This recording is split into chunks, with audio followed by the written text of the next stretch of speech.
You ask Tiger to solve. This deals with linear equations with one unknown.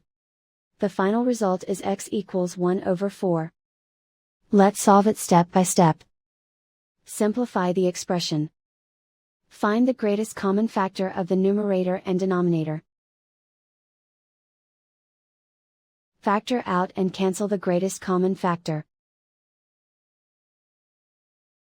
Swap sides. Isolate the x. Divide both sides by 6. Simplify the fraction. Simplify the arithmetic.